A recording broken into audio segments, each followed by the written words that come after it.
இந்த நாளிலும் தேவனுடைய வார்த்தைக்கு நேராய் நம்முடைய செவியை சாய்ப்போம். அப்போஸ்தலர் நடவடிக்கைகளின் புஸ்தகம் அதனுடைய 17வது அதிகாரம் 11வது வசனத்தை வாசிய கேட்போம். அப்போஸ்தலர் நடவடிக்கைகள் புஸ்தகம் 17வது அதிகாரம் 11வது வசனம். அந்த பட்டணத்தார் மன வாஞ்சையாய் வசனத்தை ஏற்றுக்கொண்டு காரியங்கள் இப்படி இருக்கிறதா என்று தினந்தோறும் வேத வாக்கியங்களை ஆராய்ந்து பார்த்ததினால் தெசலோனிக்கேவில் உள்ளவர்களை பார்க்கிலும் நற்குணசாலிகளாய் இருந்தார்கள். ஆமென். நாம் வாசித்த வேத பகுதியிலே அப்போஸ்தலனாகிய பவுலும் சீலாவும் அவர்கள் சுவிசேஷ பிரயாணமாய் போகிற வேளையிலே, குறிப்பாக 2வது மிஷனரி பிரயாணத்திலே அவர்கள் தெசலோனிக்கேவுக்கு போகிறார்கள்.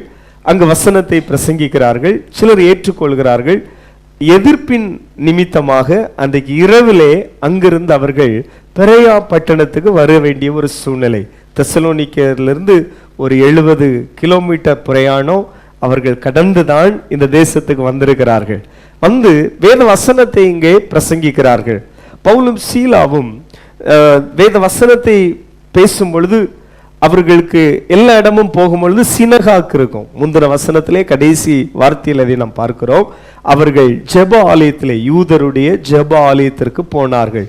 பவுலுக்கும் சீலாவுக்கும் அலவட்டால் பவுல் பல இடங்களிலே அவர் 3 மிஷனரி பிரயாணங்களுக்கு போகும் பொழுதும் சுவிசேஷம் சொல்லுகிறதற்கு, சுவிசேஷத்தை பிரசங்கிப்பதற்கு அவருக்கு மிகுந்த ஒரு உதவியாக இருந்தது சினகாக் என்று சொல்லி அழைக்கப்படுகிற சிற்றாலயம், அல்லவிட்டால் ஜெப ஆலயம் என்று சொல்லுகிற அந்த ஜெப ஆலயம். பக்தியுள்ள யூதர்கள் அவர்கள் தினந்தோறும் ஜெப ஆலயத்துக்கு வருவாங்க. வருடத்துக்கு ஒரு முறை எந்த இடத்துல இருந்தாலும் எருசலேம் தேவாலயத்துக்கு வந்து விடுவாங்க. அது நமக்கு தெரியும். ஆமென். அதை குறித்து நாம் படித்திருக்கிறோம். இப்பொழுது பாருங்கள், இந்த ஜெபாலயத்திலே சென்று பவுல் அவர்கள் யூத நம்பிக்கை உடையவங்களா இருக்கிறாங்க. மோசேனுடைய நியாயப்பிரமாணத்தை நன்றாக தினமும் அதிலே அதன்படி நடக்கணும், அதன்படி வாழணும் என்பதிலே வைராக்கியம் உடையவர்கள் தான் யூதர்கள். அப்போ பாருங்கள், அப்படி இருந்தவர்கள் நடுவிலே இவர்கள் போய் இயேசுவை பிரசங்கம் பண்ணுகிறார்கள். வேத வாக்கியங்கள் மோசே மூலம், மோசேனுடைய காலத்திலிருந்தே உங்கள் நடுவிலிருந்து ஒரு சகோதரனை எழுப்புவேன், உங்கள் நடுவிலிருந்து ஒரு நட்சத்திரம் எழுப்பும், உங்களுக்குள்ளிருந்து ஒரு தீர்க்கதரிசி எழுப்புவேன் என்று சொல்லி இயேசுவை குறித்த வேத வசனங்களை, ஏசாயா சொன்ன வேத வசனங்களை இது எல்லாம் அவர்களுக்கு விளக்கி காண்பித்து, இந்த இயேசு தான் கிறிஸ்து, அவர்தான் மேசியா, அவர்தான் நம்முடைய பாவத்திற்காக மரித்தார், இயேசு சீக்கிரம் வரப்போகிறார் என்று சொல்லி இயேசுவை குறித்து பவுல் பிரசங்கம் பண்ணினார். பார்த்தீங்களா? அங்கு ஒரு பெரிய அதிர்வலை உண்டானது. கிறிஸ்தவ வாழ்க்கையிலே ரொம்ப முக்கியமான விஷயம் என்னன்னா வேத வசனம். சொல்லுங்க, வேத வசனம், வேர்ட் ஆஃப் காட். ஆண்டவர் வந்து சபையை எதுல கட்டி எழுப்புகிறார் என்று சொன்னால், அற்புதத்திலேயோ தீர்க்க தரிசனத்திலேயோ, அல்லவிட்டால் பாருங்கள் வெளியே பெரிய ஆரவாரத்திலேயோ பெரிய ஆராதனையிலேயோ பாடல்லையோ அல்ல கத்த சபையை கட்டி எழுப்புகிறது. ஆண்டவர் அப்போஸ்தலர்களுடைய உபதேசத்திலும், பாருங்கள் தீர்க்கதரிசிகள், அல்லவிட்டால் அப்போஸ்தலர்கள் தீர்க்கதரிசிகள் மூலமாக ஆண்டவர் சபையை என்ன செய்கிறாரு? கட்டி எழுப்புகிறார். அப்போஸ்தலர்களுடைய அஸ்திபாரத்தினுடைய உபதேசத்திலே, அல்லவிட்டால் இன்னும் ஒரு வார்த்தையை சொன்னா, வேத வசனத்துல தான் சபை கட்டி எழுப்பப்படுகிறது. ஆமென். நிறைய பேர் இயேசுவை சேவிப்பாங்க. ஒரு காலத்துல இல்லாத அளவு எல்லா கிராமங்களிலும் எல்லா சபைகளிலும் ஆத்துமாக்கள் நிரம்பி வழிகிறது. ஆனால் யாரெல்லாம் நிலை நிற்பா, எந்த சபைகள்லாம் நிலை நிற்கும் என்று சொன்னால், வேத வசனத்தின்படி எந்த சபைகள் எல்லாம் கட்டப்படுகிறதோ அதுதான் இந்த கடைசி நாட்களில் நிலை நிற்கும். Praise God. ஏன்னா கண்மலை ஆகிய கிறிஸ்து கண்மலை மேல் தன்னுடைய வீட்டை கட்டினவன் புத்தியுள்ள மனுஷனுக்கா இருக்கிறான். நான் சொன்ன வார்த்தையை கேட்டு அதன்படி நடக்கிறவன் கண்மலையின் மேல் தன்னுடைய வீட்டை கட்டின புத்தியுள்ள மனுஷனுக்கு ஒப்பாயிருக்கிறான். அப்போ பாருங்கள், சிலர் வைக்கோல்னால் கட்டுகிறார்கள், சிலர் பொன்னுனாலே கட்டுகிறார்கள், சிலர் வெள்ளியினாலே கட்டுகிறார்கள், சிலர் மரத்திலே கட்டுகிறார்கள். ஆனால் பாருங்கள், கண்மலையாகிய கிறிஸ்து மேல் கட்டப்பட்டிருது. அக்கினிக்கு முன்பாக பரீட்சிக்கப்படும் பொழுது அது நிற்கும். கல் வந்து அக்கினியில கரைந்து போகுமா? போகாது. இன்றைக்கும் அன்பு தேவ பிள்ளைகளே, அதனாலே வேத வசனத்தின்படி நாம் ஸ்திரப்பட வேண்டும். வேத வசனத்தின்படி ஊன்ற கட்டப்பட வேண்டும். இந்த கடைசி காலத்துல நம் வேத வசனத்தின்படி நடக்கிறோமா, வேத வசனத்தின்படி நாம் ஊந்த கட்டப்பட்டிருக்கிறோமா என்கிறதை நாம் ஆராய வேண்டும். இந்த வேத பகுதி நமக்கு ஆவியானவர் அதை கற்றுத் தருவாராக. கைகளை அசைத்து ஒரு அல்லேலூயா சொல்லுங்களேன். வசனத்தின்படி கட்டப்படுகிறவர்கள் சொல்லுங்க, வசனத்தின்படி கட்டப்படுகிறவர்கள் அசையாமல் இருப்பார்கள். இயேசு சொன்ன ஓமை அப்படித்தான். நான் சொன்ன வார்த்தையின்படி நடக்கிறவன் எவனோ அவன் கண்மலையின் மேல் தன் வீட்டை கட்டின. எவ்வளவுதான் காற்றடித்தாலும், எவ்வளவுதான் தண்ணி அடித்தாலும், எவ்வளவுதான் மழை பெய்தாலும் ஒன்னும் என்ன செய்யாது, அசையாது. இந்த பட்டணத்தை குறித்த விசேஷமான காரியம் 11வது வசனத்திலே நாம் இப்படியாக வாசிக்கிறோம்.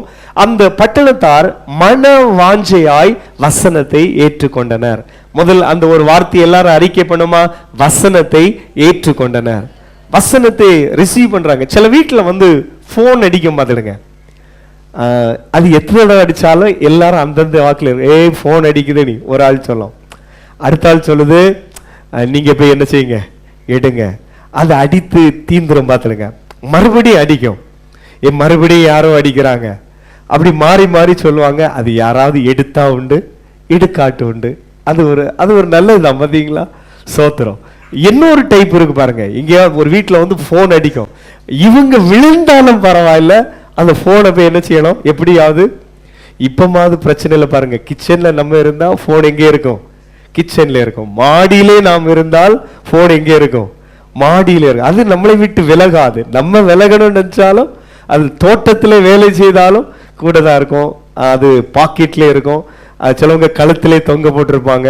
ஆமா, முன்னெல்லாம் அந்த மொபைல் கீழே விழுந்துடக்கூடாதுன்னு கழுத்துல தொங்க போட்டுட்டு இருந்தா. அப்போ இவங்க விட்டாலும் அது என்ன செய்யாது, விடாது. எதுக்காக சொல்றேன்னா, ரிசீவர் எடுத்து அந்த முன்னால காலத்திலாம் பார்த்தீங்கன்னா லேண்ட்லைன் ஃபோன் இருக்கும், அது ஒரு ஹாலில் இருக்கும், அல்லவிட்டால் அது ஒரு ஃப்ரெண்ட்ல சிட் அவுட்ல இருக்கும். எங்கேயாவது இருக்கிறவங்க ஓடி வருவாங்க பார்த்தீங்களா, டக்குன்னு எடுத்தோன்னு ஒரு மகிழ்ச்சி, அப்பாடா எப்படியோ கட்டாகிறதுக்குள்ள என்ன செய்யிட்டேன், எடுத்துட்டேன். இதுல இன்னும் பெரிய விஷயம், நமக்கு அவுட் கோயிங் இல்லைன்னு நினைச்சிடுங்க, அப்போ கட்டாகிறதுக்கு முன்னால எடுத்த ஒரு சந்தோஷம். ஏன்னா ரெண்டாவது அடிக்கிறதுக்கு என்னது இல்லை அவங்க. இப்போ அந்த ரிசீவ் பண்றது அப்படின்னா அது எடுக்கிறதுல ஒரு ஆர்வம், போன் அட்டென்ட் பண்றதுல ஒரு ஆர்வம். இதுல நான் போன் எடுக்கிறேன், நீ எடுக்கிறேன்னு அடி. ஏன்னா அந்த காலத்துல ஒரு போன்லாம் இருக்கும், இப்போ வீட்டுல தான் எல்லாருக்கும் ஒரு போன். சிலவங்க 2 போனே வச்சிருக்காங்க, சிலவங்க 3 போனே வச்சிருக்காங்க, எக்ஸெட்ரா. நான் சொல்ற விஷயம் வாலிப பிள்ளைகளுக்கு அந்த விஷயம் புரிகிறதுக்காக அந்த ரிசீவ் பண்றதுல, அதை எடுக்கிறதுல, அதை அட்டன் பண்றதுல ஒரு வேகம் சிலவங்க காணிப்பாங்க. ஒரு அல்லேலூயா சொல்லுங்களேன். இப்ப ஆவியானவர் சபைக்கு திரும்ப திரும்ப சொல்ற ஒரு காரியம் என்னவென்று சொன்னால், ஆவியானவர் சபைக்கு சொல்லுகிறதை காதுள்ளவன் கேட்க கடவான். சொல்லுங்க, ஆவியானவர் சபைக்கு சொல்லுகிறதை காதுள்ளவன் கேட்க கடவான். இயேசு கிறிஸ்து பிரசங்கம் பண்ணும் பொழுது தன்னுடைய பிரசங்கத்தினுடைய நடுவில் அடிக்கடி அவர் சொல்லுகிற ஒரு வார்த்தை என்னவென்று சொன்னால், காதுள்ளவன் கேட்க கடவான். அப்ப வேத வசனத்துக்கு ரொம்ப தீவிரமா இருக்கணும். வேத வசனத்தை அவர்கள் ஏற்றுக்கொண்டார்கள். மீண்டும் அந்த வார்த்தையை சொல்லுங்க, வசனத்தை ஏற்றுக்கொண்டார்கள். ஆமென், அல்லேலூயா. அப்ப தெசலோனிக்கரை இருக்கிற அவர்களை காட்டிலும், அப்ப தெசலோனிக்க சபையில சில ஸ்பெஷல் இருந்திருக்கிறது. தெசலோனிக்கர் எப்படி வசனத்தை ஏற்றுக்கொண்டாங்க தெரியுமா? 1 தெசலோனிக்கரை குறித்து நம்ம சில வார்த்தைகளை படிக்க இருக்கிறோம். அவர்கள் பாருங்கள், 1 தெசலோனிக்கர் முதலாவது அதிகாரத்துல அதனுடைய 6வது வசனத்திலிருந்து சில வார்த்தைகளை நாம் தியானிக்கும் பொழுது, மிகுந்த உபத்திரவத்திலே பரிசுத்த ஆவியின் சந்தோஷத்தோடு திரு வசனத்தை ஏற்றுக்கொண்டு. அப்போ இந்த அந்த தெசலோனிக்கரை காட்டிலும் இவங்க நற்குணசாலிகளாய் மாறினார்கள். அப்போ ரெண்டு சர்ச்சும் ஆவிக்குரிய வாழ்க்கையில வளர்கிறதுக்கு போட்டி போட்டு வளர்ந்திருக்கிறாங்க. Price God. கைகளை உயர்த்தி ஒரு ஆமென் சொல்லுங்களேன். இன்னைக்கு ஆனா நிறைய அந்த சாத்தான் இன்னைக்கு நிறைய ஆவிக்குரிய பிள்ளைகளுடைய அந்த தரிசனத்தை மழுங்க பண்ணி பூமிக்குரிய ஆசீர்வாதத்துக்கு தான் போட்டி போடுறாங்க. அவங்க 1 மாடி கட்டியாச்சுன்னா நம்ம எத்தனை மாடி கட்டணும்? 2 மாடி கட்டணும். அவங்க இந்த பைக் வாங்கியிருக்காங்கன்னா நம்ம அந்த பைக் வாங்கணும். அவங்க அந்த லேண்ட் வாங்கியிருக்காங்கன்னா நம்ம இந்த லேண்ட் என்ன செய்யணும்? வாங்கணும். பூமிக்குரிய ஆசீர்வாதங்கள் தேவைதான். ஆனால் நீங்க ரொம்ப கவனமா இருக்கணும். இந்த கடைசி காலத்துல ஆமீன் பாருங்கள், ஆண்டவருக்குள்ளே வளர்கிறதற்கு ஒரு போட்டி. அப்போ தெசலோனிக்க சபைக்கும் இந்த பெரிய பட்டணத்தார் அல்லது 2 பட்டணத்துக்கும் உள்ள ஒரு காரியத்தை பாருங்கள். 2 ஒரு வளர்ந்த சபையை ஒரே வசனத்திலே அவர் கோட்படுத்துகிறார். அப்ப அவர்கள் மிகுந்த உபத்திரவத்திலே பரிசுத்த ஆவியின் சந்தோஷத்தோடு, இதிலே 2 காரியம் இருக்கிறது. ஆமென். அந்த சர்ச் நல்ல உபத்திரவத்தின் வழியா கடந்து செல்கிறது. அப்போஸ்தலர் அவர் மிஷனரி பிரயாணம் 3வது மிஷனரி பிரயாணத்துல வரும்பொழுது சபைகளை திடப்படுத்தும் பொழுது ஒரு காரியம் சொல்லுகிறார். அவர்கள் நாம் இப்படிப்பட்ட பல உபத்திரவங்கள் வழியாக தான் நாம் தேவனுடைய ராஜ்யத்திற்கு என்ன செய்ய வேண்டிய இருக்கிறது, போக வேண்டியது இருக்கிறது. உபத்திரவப்படுகிறவர்கள் எல்லாரும் ஏதோ பாவம் செய்ததுனால உபத்திரவப்படல. சில பாடுகளை அனுபவிக்கிறவங்க எல்லாரும் ஏதோ பாருங்கள் ஆண்டவருக்கு விரோதமாக நாம செய்துட்டோமோ என்பதற்காக சில பாடுகளை அனுபவிக்கல. சில பாடுகளிலே வழியாக கர்த்தர் நம்மளை நடந்து போக பண்ணுகிறார். அதுக்கு ஒரு ரகசியம் பாருங்கள். தாவீதை பல உபத்திரவ வழியாக தேவன் நடந்து போக பண்ணினார். எதற்காக என்று சொன்னால், அவன் உயிரோடு இருக்க மாட்டோம், என்னையும் மறக்க மாட்டான். ஆமென். பாருங்க, அநேகரையும் கர்த்தரை மறக்க கூடாது என்று சொல்லி போதிப்பான். தாவீதுடைய சங்கீதத்தில் 80 சங்கீதம் எழுதியிருக்கிறாரு, நிறைய போதக சங்கீதம். ஏன் அவருக்கு பாருங்கள், அவர் அபிஷேகித்தாச்சு, ஆனாலும் வனாந்தரத்தில் இருக்கிறாரு, குகைகள்ல இருக்கிறாரு, உபத்திரவங்களை சந்தித்து கொண்டிருக்கிறார். ஏன்னா தாவீதுடைய நாட்கள் வர கர்த்தரை தாவீது உத்தமமாய் பின்பற்றினான். அல்லேலூயா சொல்லுங்களேன். அப்போ அதனால சொல்றேன், நான் உபத்திரவப்பட்டது நல்லது, அதனாலே உம்முடைய பிரமாணத்தை என்ன செய்தேன், கற்றுக்கொண்டேன். ஆனா இப்ப நினைக்கலாம், அப்போ பாவம் செய்த அடி கிடைக்காதவன்ட்டு பாருங்கள். கொரிந்தியர் 11வது அதிகாரத்தை அல்லது 12, 13 மறந்துடக்கூடாது. கர்த்தருடைய பந்திகளுக்கு முன்பாக அதை வாசிக்கிறோம். கர்த்தருடைய பந்திகளிலே கலந்து கொள்கிறவர்கள் ஏதாவது ரகசிய பாவங்களே அப்படியே இருந்துட்டு தொடர்ச்சியா பந்தியில நீங்க கலந்து கொள்வீங்கன்னா சிலர் மரணமும் அடைந்திருக்கிறார்கள் என்று வேதவசனம் நம்மை எச்சரிக்கிறது. கைகளை அசைச்சு ஒரு அல்லேலூயா சொல்லுங்களேன். அப்ப சில மனிதர்கள் தொடர்ச்சியான பாவம், ஏன்னா தன் பாவங்களை மறைக்கிறவன் வாழ்விடைய மாட்டான், அதை அறிக்கை பண்ணி விட்டு விடுகிறவனோ இரக்கம் பெறுகிறான். அப்போ அதனால்தான் தாவீது சொல்லுகிற, ஆண்டவரே துணிகரமான பாவத்திற்கு என்னை நீங்களாக்கி விடுவியும் என்று சொல்லி ஜெபம் பண்ணுகிறார். அப்போ பாவத்துல இருந்தா பிரச்சனை தான், அதுல சந்தேகம் இல்லை. ஆனால் தேவ பிள்ளைகளே, சில உபத்திரவ வழியாக ஆண்டவர் நம்மளை நடத்துகிறது, நம்மளை உருவாக்குகிறதற்காக. அதை வசனம் இப்படியாக சொல்லுகிறது, அழிந்து போகிற பொன்னே அக்கினியில என்ன செய்யப்படுகிறது, சோதிக்கப்படுகிற, அதை காட்டிலும் விலையேற பெற்றதுதான் நமக்குடைய விசுவாசம். வாயை திறந்து சொல்லுங்களேன், நமக்குடைய விசுவாசம். கடைசி நாட்கள்ல நிறையவருக்குள்ள விசுவாசம் தணிஞ்சிரும். எப்படி நாம் பைபிளை கையில தூக்கணும், எப்படி நாம் ஞானஸ்நானம் எடுத்தோம், எப்படி ஆவிக்குரிய சபைக்குள்ள வந்தோம், ஒரே வார்த்தை விசுவாசம். அல்லேலூயா சொல்லுங்க. எதனால? விசுவாசம். அவர் உண்டுன்னு விசுவாசித்தோம், அவரை தேடுகிற எனக்கு பலனளிப்பார்னு விசுவாசித்தோம்.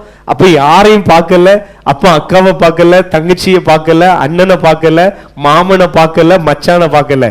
இப்போ விசுவாசம் எல்லாம் குறையச்சுல, மச்சானையும் மாமனையும் சித்தப்பாவையும் அக்கா எல்லாரையும் பார்த்து சிலவங்க ஆலோசனை கேட்கறது, எக்கா கேட்டியா, தம்பி கேட்டியாடி. பவுல் சொல்லுகிறான், நான் மாம்சத்தோடு ரத்தத்தோடு என்ன செய்யல, ஆலோசனை கேட்கல, வசனம் எனக்குள்ள வந்தது, அவ்வளவுதான், எனக்கு ஞானஸ்நானம் வேணும் அப்படின்னு பவுல் ஞானஸ்நானம் எடுத்தார். அவர் சொல்லுகிறார், சத்தியத்துல வருகிற காரியம், ஆண்டவருக்காக ஊழியம் செய்கிற காரியம், பைபிள் எடுத்துட்டு அவரு வீதி வீதியா பிரசங்கம் பண்ணார். அவர் சொல்ல, நான் மாம்சத்தோடு ரத்தத்தோடு என்ன செய்யல, அதுக்கு காரணம் நான் மாமனோடும் மச்சானோடும் நான் என்ன கேட்கல, ஆலோசனை கேட்கல, ஆவியானவர் என்னை போதித்து நடத்தினார். அல்லேலூயா சொல்லுங்களேன்.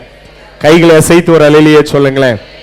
அப்ப பாருங்கள், விசுவாசம் குறையச்சுல, பாருங்கள், நம்ம எதையுமே என்ன செய்ய மாட்டோம், எதையுமே நம்ப மாட்டோம். பாருங்கள், எல்லாத்துக்குமே 10 தடவை போன் பண்ணி கேட்போம், சரிதானா, நான் அங்கே வரலாமா, மழை நின்று விட்டதா, அல்லது நான் அங்கே வரலாமா, வெயில் அடிக்கிறதா. விசுவாசம் இருந்தேன்னா பாருங்க, நீ யோர்தான்ல கூட நடப்பா, அது அறுப்பு காலத்திலே கரை புரண்டு ஓடி வரும். ஆனா விசுவாசம் இருந்தா நீ நடக்கும் பொழுது யோர்தான் உனக்கு வழியிடும், யோர்தான் பின்னிட்டு திரும்பும். அந்த வார்த்தைக்காய் கர்த்தரை ஸ்தோத்திரம் பண்ணுகிறேன். அல்லேலூயா.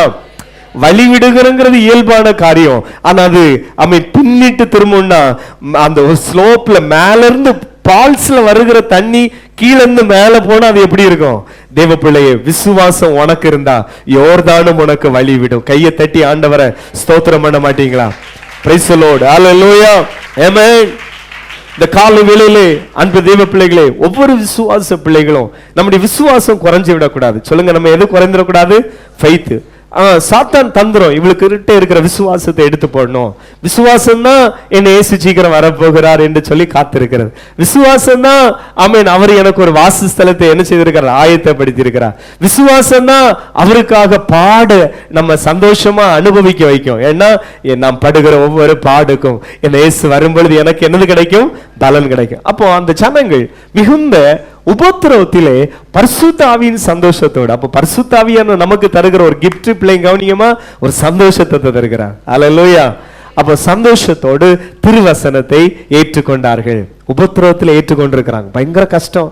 இன்னைக்கு நிறைய பேருக்கு எல்லாம் ஆசீர்வாதமா இருக்கும் பொழுதுதான் சந்தோஷமா பிரசங்கத்தை கேட்பாங்க. ஆனால் அவர்கள் உபத்திரவத்துல சந்தோஷமா வசனத்தை ஏற்றெடுத்திருக்கிறாங்க. Price God. அல்லேலூயா. கர்த்தர் நல்லவர். கரங்களை வீழ்த்தி ஒரு அல்லேலூயா சொல்லுங்களேன். ஏன்னா பவுல் சீலாவை பிரசங்கம் பண்ணும் பொழுது துரத்துனாங்க, தெசலோனிக்க பட்டணத்துல துரத்தி விட்டாங்க. ஆனா சில கனம் வருந்தினவர்கள் பவுலையும் சீலாவை என்ன செய்தார்கள், பற்றி கொண்டார்கள். அப்படிங்கிறத நம்ம அப்போஸ்தலர்ல வாசிக்கிறோம். அப்ப ஏற்றுக்கொண்டு எங்களையும் கர்த்தரையும் என்ன செய்கிறார்கள், பின்பற்றுகிறவர்கள் ஆகி. ஆண்டவரை ஏற்றுக்கொண்டதுனால அந்த ஊர்ல பெரிய பிரச்சனை. ஏய் நீங்க இயேசுவை ஏற்றுக்கொள்றீங்களா அப்படின்னு சொல்லி மிரட்டல்கள். அல்லாவிட்டால் பாருங்க உங்களை ஊரை விட்டு நீக்கிடுவோம், உன்னை இங்க ஃபங்க்ஷன்ல எல்லாம் கூப்பிட மாட்டோம் அப்படின்னு பல நெருக்கங்கள். அதான் பாருங்கள், அதன் நடுவிலும் சந்தோஷமா ஏற்றுக்கொண்டாங்க, எங்களையும் கர்த்தரையும் பின்பற்றினார்கள். அடுத்த வசனத்தில் நாம் இப்படியாக நாம் வாசிக்கிறோம் தொடர்ச்சியாக, அவர்கள் இவ்விதமாய் மக்கதோனியாவிலும் அகாயாவிலும் விசுவாசிகள் யாவருக்கும் மாதிரிகளானீர்கள். ஒரு மாதிரியா இல்ல, மாதிரியா, முன்மாதிரியா, ரோல் மாடல். பிள்ளைங்க சொல்லுங்க, என்னது ரோல் மாடலா இந்த சர்ச் இருந்திருக்கிறது. அல்லேலூயா. சுற்று வட்டாரத்தில் உள்ள எல்லாருக்கும் ஒரு முன்மாதிரி, ஒரு ஆவிக்குரியவன் இப்படிதான் வாழணும், ஒரு ஜெபிக்கிற பிள்ளைகள் இப்படிதான் வாழணும் என்பதற்கான ஒரு முன்மாதிரியா இந்த குடும்பம், இந்த சர்ச், இந்த தெசலோனிக்கே சபை இருந்தது. அதனால தான் சொல்றேன், நீங்க கர்த்தருடைய நாள்ல நீங்க தான் எங்களுக்கு மகிழ்ச்சி, நீங்க தான் எங்களுக்கு கிரீடம் அப்படின்னு சொல்லி இந்த சபையை பார்த்து தான் சொல்றாரு. வேற எல்லா சர்ச்சுக்கும் இல்லாத சில ரகசியத்தை இந்த சர்ச்சில் தான் பிரசங்கம் பண்றாங்க. நிருபத்தில் எழுதும் பொழுது ரகசிய வருகை இங்க சொல்லப்படுகிறது. ஒரு கிறிஸ்துக்குள் மரித்தால் ஆமீன் பாருங்கள் என்ன நடக்கும் என்கிறதற்கு குறித்த ஒரு விளக்கம் இந்த நிருபத்தில் தான் பார்க்கிறோம். ஒரு பரிசுத்தமான சகோதரர்கள் கர்த்தருடைய பந்தியிலே வாசிக்கப்படுகிற அந்த வசனங்களும் இந்த சபைக்கு தான் எழுதப்படுகிறது. அப்போ இவர்கள் பாருங்கள், மற்ற சபைகளுக்கெல்லாம் இவர்கள் ஒரு முன்மாதிரியாக இருந்திருக்கிறார்கள். அடுத்ததாக நாம் வாசிக்கிறோம், இவர்கள் நிமித்தம் அடுத்த வசனத்திலே, உங்களிடத்தில் இருந்து கர்த்தருடைய வசனம் மக்கதோனியாவிலும் அகாயாவிலும் உள்ள தொனித்ததும் அல்லாமல். அல்லேலூயா. அப்போ இவர்களுக்குள்ள இருந்த வசனம் சுவிசேஷம் மற்றவர்களுக்குள்ள பாஸ் பண்ணப்படுகிறது. இன்னைக்கு நம்ம இவங்க ஒரு உண்மையான விசுவாசியா, இவங்க ஒரு உண்மையான கர்த்தருடைய பிள்ளைங்களாங்கிறது எப்படி அறிந்து கொள்ளலாம்னா, சிலவங்க கரண்ட் இருக்கான்னு டெஸ்ட் பண்ணுவாங்க. இதே போல எந்த ஒரு விசுவாச பிள்ளைகளுடைய வாயிலிருந்து சுவிசேஷம் வருகிறதோ, வசனம் வருகிறதோ, இவங்களுக்குள்ள ஜீவன் இருக்குன்னு அர்த்தம். அல்லேலூயா சொல்லுங்களேன். கைகளை அசைத்து ஒரு அல்லேலூயா சொல்லுங்களேன். சுவிசேஷத்துக்காக இயேசுவை அறிவிப்பதற்காக போனை கையில எடுக்கிறீங்களா? அதுக்காக ஷேர் பண்றதுக்காக கையில எடுக்கிறீங்களா? அல்லட்டால் ஏதாவது துர்ச்செய்தியை பரப்புவதற்காக உங்கள் நாவை அசைக்கிறீங்கன்னா நீங்க இந்த லிஸ்ட்ல இல்ல. எந்த லிஸ்ட்ல இல்ல? எந்த லிஸ்ட்ல? வசனத்தின்படி நீங்க இன்னும் என்ன செய்யல? கட்டப்படல. சொல்லுங்க, வசனத்தின்படி வரமாட்டேங்குது. உங்களை ஆசீர்வதிப்பார்னா ஒரு சத்தமா ஒரு அல்லேலூயா சொல்லிருப்பீங்க. லேசா ஒரு அல்லேலூயா சொல்லுங்களேன். இது போதும். கொஞ்சம் சத்தமா ஒரு அல்லேலூயா சொல்லுங்களேன். கைகளை அசைத்து ஒரு அல்லேலூயா சொல்லுங்களேன். உங்க கிட்ட இருந்து வசனம் பாஸ் ஆகுதா? ஒரு கட்டிட வேலை செய்கிற சகோதரர்கள் நிறைய இருக்கிறீங்க. நீங்க கொத்த வேலைகள் செய்யும் பொழுது, அல்ல ரெஸ்ட் எடுக்கும் பொழுது இயேசுவை குறித்து ஏதாவது சொல்லுகிறீங்களா? அப்போ உங்களுக்கு நீங்க வசனத்தின்படி கட்டப்படுகிற ஒரு நபரா இருக்கிறீங்க. அல்லேலூயா. ஆமென். பாருங்க, வசனம் எப்படியாவது நம்மிலிருந்து பாஸ் ஆகணும். வசனம் நம்மிலிருந்து அடுத்தவங்களுக்கு போகணும். நம்ம ஃப்ரெண்ட்ஸுக்கு நம்ம மூலம் வசனம் போகணும். நம்முடைய சொந்தக்காரங்களுக்கு நம்ம இடத்துல இந்த வசனம் போகணும். ஒரு அடுத்த ஞாயிற்றுக்கிழமை வரும்பொழுது நம்ம கூட நம்ம ஃப்ரெண்ட்ஸ் சர்ச்சுக்கு வரணும், நம்முடைய சொந்தங்கள் சர்ச்சுக்கு வரணும். ஆமென். அல்லேலூயா. கை அசைச்சு ஒரு அல்லேலூயா சொல்லுங்களேன். தெசலோனிக்கே சர்ச் வசனத்தை பக்கத்தில் இருக்கிற தெருவுக்கு, பக்கத்தில் இருக்கிற கிராமத்துக்கு, தங்களோடு பழகிறவர்களுக்கெல்லாம் சொல்ல ஆரம்பித்தார்கள். அப்போ பாருங்க, இந்த சர்ச்சினுடைய ஒரு உன்னதமான காரியம். அடுத்ததாக நாம் வாசிக்கிறோம், மீண்டும் நாம் பார்க்கும் பொழுது அவர்களுடைய விசுவாசம், தேவனை பற்றி உங்கள் விசுவாசம் எங்கும் பிரசித்தமாயிற்று. இந்த சகோதரியா நல்ல விசுவாசம் உள்ள சகோதரி. அவங்களுக்கு எவ்வளவு பாடு இருக்கு, ஆனாலும் பாருங்க அவங்க நாம அந்த முறுமுறுக்காம சலிக்காம கர்த்தர் என்னை விடுவிப்பார், கர்த்தர் என்னை ஆசீர்வதிப்பார், எவ்வளவு சந்தோஷமா சொல்றாங்க. அவங்க எவ்வளவு சந்தோஷமா சர்ச்சில் ஆராதிக்கிறாங்க, எவ்வளவு உற்சாகமா எல்லா ஜெபங்களுக்கும் வர்றாங்க. பாருங்கள், இந்த வசனத்தின்படி கட்டப்படுகிற ஒரு சகோதரியை குறித்து, ஒரு சகோதரனை குறித்து இப்படி ஒரு நல்ல சாட்சி இருக்கும். இந்த குடும்பத்துக்கு இவ்வளவு நெருக்கம் இருந்த பிறகும் அவங்க தேவனை பற்றின உங்கள் விசுவாசம் எங்கும் என்ன செய்தது? பிரசித்தமாயிற்று. அல்லேலூயா. தேவனை பற்றி உங்களுடைய விசுவாசம் எத்தனை, சிலர் எல்லாம் பாருங்க அப்படி வீக் ஆயிட்டே இருப்பாங்க. சில பாருங்கள், வருடங்கள் ஆக ஆக அப்படி நம்முடைய சரீரம் தான் ஒருவேளை பலகீனப்படலாம், ஆனா நம்முடைய விசுவாசம் பலகீனப்படக்கூடாது. அல்லேலூயா. ஒரு 60, 70, 80 வயதெல்லாம் தாண்டும் பொழுது சரீரம் கொஞ்சம் பலகீனப்படும், ஆனா விசுவாசம் பலகீனப்பட்டு விடக்கூடாது. ஆபிரகாமுடைய விசுவாசம் செத்து போகல, சாராளுடைய விசுவாசம் என்ன செய்யல? செத்து போகல. விசுவாசத்திலே வல்லவர்களாய் நம்முடைய பிதாக்கள் காணப்பட்டார்கள்.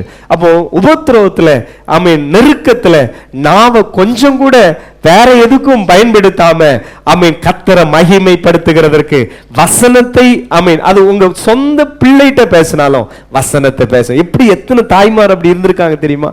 நானே அப்படிப்பட்டவங்களை பார்த்து சந்தோஷப்பட்டிருக்கிறேன். கொஞ்சம் கூட பாருங்கள், அளவிட்டால் விசுவாசம் தளர்ந்த வார்த்தையை பேசாத நல்ல கர்த்தருக்குள்ள வசனத்தின்படி நடக்கிற, வசனத்தின்படி கட்டப்படுகிற ஒரு சகோதரியால மட்டும்தான் அப்படி பேச முடியும். ஆமென். அளவிட்டால் எத்தனை சகோதரர்கள் அப்படி இருக்கிற விசுவாச வார்த்தையை மட்டும்.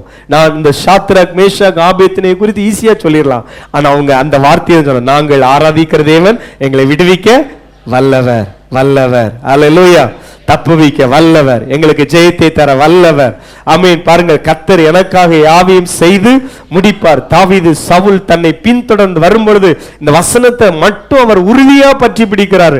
கர்த்தர் எனக்காக யாவையும் செய்து முடிக்கிறவர். அப்போ வசனம் நம்முடைய விசுவாசம் எங்கும் பிரசித்தமாயிற்று. அடுத்த வசனத்திலே அவர் இப்படியாக மீண்டும் சொல்லுகிறார், உங்களிடத்திலே நாங்கள் ஜீவனுள்ள மெய்யான தேவனுக்கு ஊழியம் செய்வதற்கும். அடுத்தது சர்ச் கர்த்தருக்கு நல்ல என்ன செய்திருக்கிறது? ஊழியம் செய்திருக்கிறது. சொல்லுங்க, கர்த்தருக்கு நல்ல. இன்னைக்கு நிறைய சகோதரிகள் சோர்ந்து போகிறது என்ன தெரியுமா? சொல்லுவாங்க, நாள் முழுக்க நான் அந்த கிச்சன்லயே இருக்கேன். நிறைய ஸ்டேட்மெண்ட் அதுதான். பொங்கி பொங்கி என்ன செய்து இருக்கிறேன்? போட்டுட்டே இருக்கிறேன். சோத்திரம். அது ஒரு கிருபை தான். அதுக்கும் ஆண்டவர் ஆரோக்கியம் தர்றாரு. அல்லேலூயா. சாப்பிடுற பாத்திரங்கள்னா சாப்பிடுகிற நபர்கள்லாம் கொஞ்சம் நன்றி உள்ள நபர்களா இருக்கணும். அம்மா சமைச்சு தர்றாங்களே, சோத்திரம். Praise God. நம்ம விஷயத்துக்கு வந்துடும். நம்ம இப்படி வசனத்தை தியானித்தாதான் கரெக்டா டைமுக்கு முடிக்க முடியும். அதனால வசனத்திலே இருந்துடும் ஃபாஸ்டா. கவனிங்கள். அப்போ அவர்கள் கர்த்தருக்கா ஜீவனுள்ள மெய்யான தேவனுக்கு ஊழியம் செய்வதற்கு, அல்லேலூயா, மெய்யான ஜீவனுள்ள மெய்யான தேவனுக்கு ஊழியம் செய்வதற்கும் கர்த்தருக்காக ஏதாவது ஒண்ணு நம்ம செய்யணும். Prize card. அல்லேலூயா. கர்த்தருக்காக தேவனுடைய ராஜ்யம், தேவனுடைய ஊழியம் என்னும் பொழுது இது பெரிய வேலை. சொல்லுங்க, இது என்ன வேலை? ஒரு பெரிய மாளிகை கட்டப்பட்டு கொண்டிருக்கிறது. அது ஒரு பெரிய மாளிகைன்னா வருஷ கணக்கானாலும் வேலை முடியாது. அல்லேலூயா. இந்த வேலை நடந்துட்டே இருக்குது. சிலவங்க பாருங்கள், ஐயோ இந்த வேலையில எனக்கு ஒரு பங்கம் தரலையே. ஐயோ, வேலை என்ன ஏகப்பட்ட வேலை கிடக்கு. நெகேமியா சொல்லுகிறது என்ன வேலை? பெரிய வேலை. வாயத்தரன் சொல்லுங்க, இது என்ன வேலை? இது பெரிய வேலையை விட்டுட்டு நான் எப்படியா வர முடியும்? அதனால யாராவது இந்த வேலையில எனக்கு இவரு இடம் தரல. இது பெரிய வேலை. சொல்லுங்க, இது என்ன வேலை? பெரிய வேலை. ஏதாவது ஒன்று ஆண்டவருக்காக செய்து கொண்டே இருக்க வேண்டும். ஆமென். நம்ம வீட்டுக்காக எத்தனையோ காரியம் செய்கிறோம், பிள்ளைகளுக்காக எத்தனையோ காரியம் செய்கிறோம், பெற்றோருக்காக எத்தனையோ காரியம் செய்கிறோம், மனைவிக்காக எத்தனையோ காரியம் செய்கிறோம். கர்த்தருடைய வேலையில ஏதாவது ஆண்டவருக்காக செய்து கொண்டே. ஃபாதர் பெர்க்மன்ஸ் ஆண்டவருக்காக எல்லாரும் ஊழியம் செய்யணுங்கிறதுக்காக அவர் சொன்ன ஒரு வார்த்தை தான், ஏதாவது செய்ய வேண்டும் ஒவ்வொரு நாளும் என் இயேசு ராஜாவுக்காக, இயேசுவுக்காக ஏதாவது செய்யணும். ஒண்ணும் இல்லாவிட்டாலும் வலது கையை உயர்த்தி, ஆண்டவரே என் மாவட்டத்தில் ஒரு எழுப்புதலை போடுங்கப்பா, என் தமிழ் சொந்தங்களுக்குள்ளே ஒரு எழுப்புதலை போடுங்க, என் இனம் ரட்சிக்கப்படுகிறதே என்னுடைய விருப்பம் என்று சொல்லி பவுல் சொல்லுகிறார். அப்போ ஏதாவது ஒண்ணு செய்யணும். ஒண்ணு, ஆத்தும பாரத்தோடு கைகளை உயர்த்தி ஜெபம் பண்ணுகிறது. இந்த சர்ச் கர்த்தருக்காக ஊழியம் செய்திருக்காங்க. எப்பொழுதுமே பாருங்கள், ஊழியத்தினுடைய முக்கியமான ஒரு காரியம் என்னவென்று சொன்னால், ஆமென், பாருங்கள், அந்த ஊழியரோடு கைகோர்த்து நிற்கிறது, தோள் கொடுப்பது. ஆமென், பாருங்கள், அதுல அவ்வளவு ஒரு ஐக்கியமாக இருக்கிறது. அதுவே ஊழியத்தினுடைய ஒரு ரகசியம். அப்படிப்பட்டவர்களைத்தான் நம்ம என்ன செய்ய முடியும்? ஆமென், பாருங்கள், பயன்படுத்த முடியும். அடுத்து பாருங்கள், வேதத்தில் வாசிக்கிறோம், நீங்கள் விக்கிரகங்களை விட்டு தேவனிடத்திற்கு மனம் திரும்பினதையும். சர்ச் ஸ்பெஷலா ஒரு காரியம். சரி, சிலவங்களுக்கு எல்லாம் ஆண்டவருக்காக ஊழியமும் செய்யணும், எனக்கு இதுல காம்பர்மேஷனே பண்ண முடியாது பார்த்துடுங்க. சிலவங்க இப்படி சொல்லுவாங்க, நான் கர்த்தருக்காக ஊழியம் செய்கிறேன், ஆனா இன்னும் என்ன செய்வாங்கன்னா அந்த விக்கிரகங்களை விட்டு மாறி இருக்க மாட்டாங்க. ஆனா வசனம் தெளிவா சொல்லுகிறது, நீங்கள் விக்கிரகங்களை விட்டு தேவனிடத்திற்கு மனம் திரும்பினதையும். அப்போ விக்கிரகத்தை விட்டு தேவனிடத்திலே மனம் திரும்ப வேண்டும். அந்த தெசலோனிக்க சபை சும்மா அந்த சர்ச் தான். ஆமென், பாருங்கள், அவ்வளவு ரகசியத்தை முதல்ல சொன்னேன். அவங்க வருகைக்காக ஆவலோடு காத்திருக்கிற சர்ச். ஆனால் இன்னைக்கு நிறைய பேர் விக்கிரகத்தையும் விடுறதுக்கு மனம் இல்லை, உலகத்தையும் விடுறதுக்கு மனம் இல்லை. ரெண்டு எஜமானுக்கு கண்டிப்பா என்ன செய்ய முடியாது? ஊழியம் செய்ய முடியாது. பைபிள் விக்கிரகங்களை விட்டு விலகி ஓடுங்கள் என்று தெளிவாக போதிக்கிறது. தேவனுடைய ஆலயத்துக்கும் விக்கிரகத்துக்கும் சம்பந்தம் ஏது என்று எவ்வளவு தெளிவாக சொல்லப்பட்டிருக்கிறது அந்த சர்ச். ஆமென், பாருங்கள், அவர்கள் நீங்கள் விக்கிரகங்களை விட்டு தேவனிடத்திற்கு மனம் திரும்பினதையும். 10வது வசனத்திலே நாம் இப்படியாக வாசிக்கிறோம்,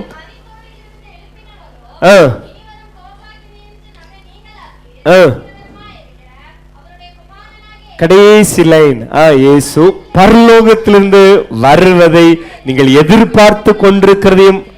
அல்லேலூயா. இந்த சர்ச் வருகைக்கு ஆவலோடு காத்திருக்கிறது.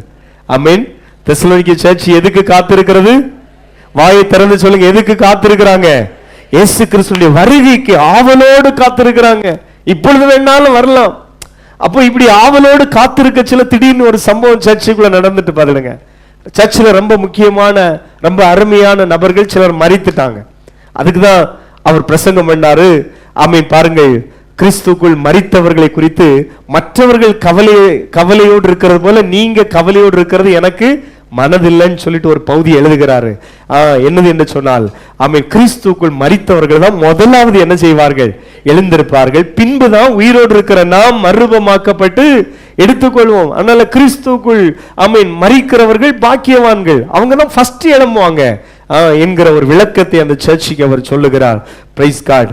இப்போ இப்படி ஒரு உன்னதமான குணம் படைத்த இந்த சபையை காட்டிலும் இவர்கள் மீண்டும் 11வது வசனத்துக்கு வந்துரும். அப்போஸ்தலர் 17:11, பெரேயா பட்டணத்தார் அவர்கள் வசனத்தை ஏற்றுக்கொண்டார்கள். சொல்லுங்க, வசனத்தை. அதை எப்படி ஏற்றுக்கொண்டாங்க? மனவாஞ்சியா ஏற்றுக்கொண்டாங்க. காரியங்கள் இப்படி இருக்கிறதா என்று தினந்தோறும் வேத வாக்கியங்களை ஆராய்ந்து பார்த்ததினால். எல்லாரும் வாயை திறந்து சொல்லுங்க. அதுக்கு இன்னொரு டிரான்ஸ்லேஷன் எப்படி தெரியுமா இருக்குது? அந்த ஆராய்ந்து என்று சொன்னால் அதுக்குடைய முன் பின் வசனங்களை அவர்கள் அலசி பார்த்தபடியினால். ஏன்னா பவுல் ஷார்ட்டா பிரசங்கம் பண்ணிட்டு போயிட்டார். இவங்க அதை பார்க்கறாங்க, வசனத்தை பார்க்கறாங்க, அதனுடைய முன்னால என்ன சொல்லப்பட்டிருக்குது, பின்னால என்ன சொல்லப்பட்டிருக்குது, திரும்ப திரும்ப வாசிக்கிறாங்க. அது எப்படி வாசிக்கிறார்கள் பாருங்கள். காரியங்கள் இப்படி இருக்கிறதா என்று தினந்தோறும் வேத வாக்கியங்களை ஆராய்ந்து பார்த்ததினால். பவுல் பாருங்கள், ஒரு நாள் பிரசங்கம் பண்ணிட்டு அடுத்த தெருவுக்கெல்லாம் அவர் போயிருப்பான்னு நினைக்கிறேன். இவங்க டெய்லி அவங்க ஜெப ஆலயங்களை தினந்தோறும் வேத வாக்கியங்களை ஆராய்ந்து பார்க்கிறார்கள். வேத வசனத்தை எவ்ரிடே வாசிக்கணும், தினமும் வாசிக்கணும். பிள்ளைங்க பைபிளை தினமும் வாசிக்கிற பிள்ளைகளுக்காய் கர்த்தரை ஸ்தோத்திரம் பண்ணுகிறேன். அல்லேலூயா. வேதத்தை வாசிக்காம நீ ஒரு நல்ல ஒரு பிலீவரா மாற முடியாது. நல்லா கவனிக்கிறீங்களா? பைபிள் ரீட் இல்லாம வேதத்தை வாசிக்காம நீ நான் ஒரு ஆரோக்கியமான கிறிஸ்தவன் என்று சொல்ல முடியாது. சாப்பிடாம எதையுமே புசிக்கல, எதையுமே குடிக்கல, நான் நல்ல ஹெல்த்தியா இருக்கேன்னு சொல்ல முடியுமா? சரி, ஒரு நாள் வேணா இருந்துடலாம், முந்தின நாள்லாம் நல்ல ஒருவேளை ஹெவியா, சில ஆட்கள் இப்படி இருப்பாங்க பாருங்க, அந்த மத்தியானம் நல்ல ஹெவியா அடிச்சுட்டாங்கன்னு வச்சுடுங்க, நைட் சொல்லுவாங்க எனக்கு சாப்பாடு ஒன்றும் வேண்டாம். அது ஏன் வேண்டாம்? அது மத்தியானம் சாப்பிட்டது எப்படி இருக்குது? கும்முன்னு இருக்கும்பாங்க. சில ஆட்கள் அது ஒண்ணு இல்லை, என்னது வந்தாலும் அது ஒரு கிருபை. கை உயர்த்தி ஸ்தோத்திரம் பண்ணுங்க.